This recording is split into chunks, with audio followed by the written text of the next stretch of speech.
I've played a lot less games this year than I usually would. I've started a new study to change my career path, and this has cost a lot of time and energy. Regardless, I've played a lot of fun games this year as well. I've been playing through old games that I kinda forgot about. I decided to complete non-linear games like City Skyline, DDS and Phasmophobia. Great games like Baldur's Gate 3 and Resident Evil 4 have both entertained me this year, while I found a new love in Souls-like games as well. So today I'm going over the best games I've played this year. This includes games from this year and all the ones that I have found new joy in playing. Please note that this is my opinion only, and it's okay to agree or disagree, but let's stay respectful to each other. City Skyline. As I mentioned, I've been enjoying myself completing non-linear games. When City Skyline 2 was announced, I was hyped to close the book on City Skyline 1. But now the sequel is out, all I can feel is disappointment. City Skyline 2 was one of my most anticipated games this year, but rather than a simulation game, this is more like an idle game. Actions feel like they barely matter, and I've never felt more distant from my city. And that in a city builder game. So when I look back at this year, I finally look back at the hours I spent playing City Skyline 1, and would recommend the first game over the sequel at this point.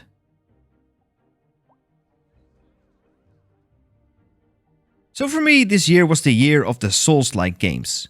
From Dark Souls 1 to Elden Ring, I've played and died 1,000 times within this genre this year.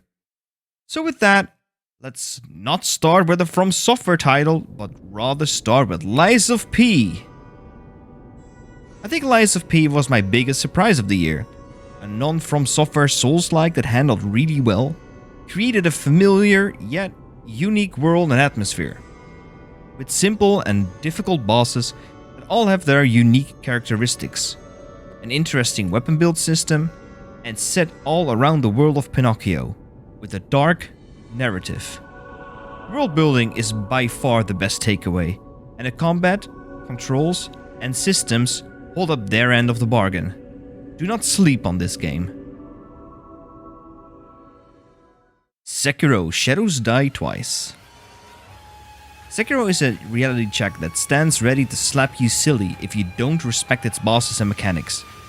If you're a greedy player like I am, every moment you get ready to step out of line will be a moment that the game decides to absolutely punish you. Especially the later bosses.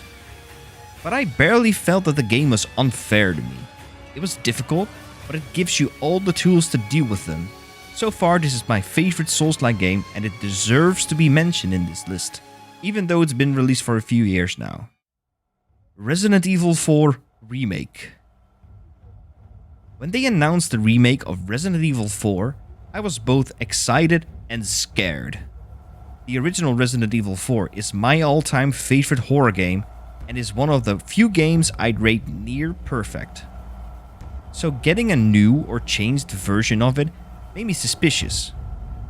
Luckily, the game turned out great, and I've had an absolute blast playing through it. Although the side quests and having to knife enemies down could be removed for my sake, I couldn't be happier with how this remake turned out. The original game is quite bright, and this actually brought that tone way down. The Regeneradors are still absolutely terrifying, and honestly, that's all I could ask for. Euro Truck Simulator 2. This is the weirdest inclusion in this list, but hear me out. Having been in a burnout for 2 years, games that were demanding or gave too many impressions were difficult for me to process at the times that I felt overwhelmed. With ETS 2, you just set out calmly with your trusty truck and cargo and just completely relax your mind while driving through Europe. In a way, it was like therapy for me. And can you imagine that this game was released in 2012 and still pushes out new content? Cyberpunk 2077. During its atrocious release 3 years ago, I never thought we would be talking about Cyberpunk 3 years later like this. But after having a complete new save file with the DLC, I've been enjoying it so much. The world always was the strongest part about Cyberpunk, and its current state finally does it justice. The release of EdgeRunners last year was the reason for me to pick it back up and dive back into Night City.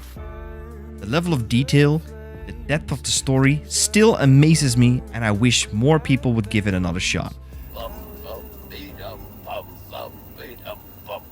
Baldur's Gate 3. Baldur's Gate surprised everyone with his high-standing quality release. As someone who've played D&D and Pathfinder for years, having a game that comes close to the real thing while having amazing visuals, deep character depths, dozen ways to tackle each scenario and getting different outcomes depending on which decisions you make is the essence of D&D. Also, the same studio created Divinity Original Sin, which up until Baldur's Gate 3 was my favorite strategy RPG.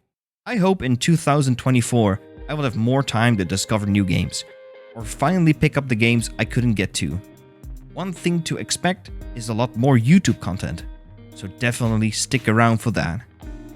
For now, have a great New Year's and see you in 2024.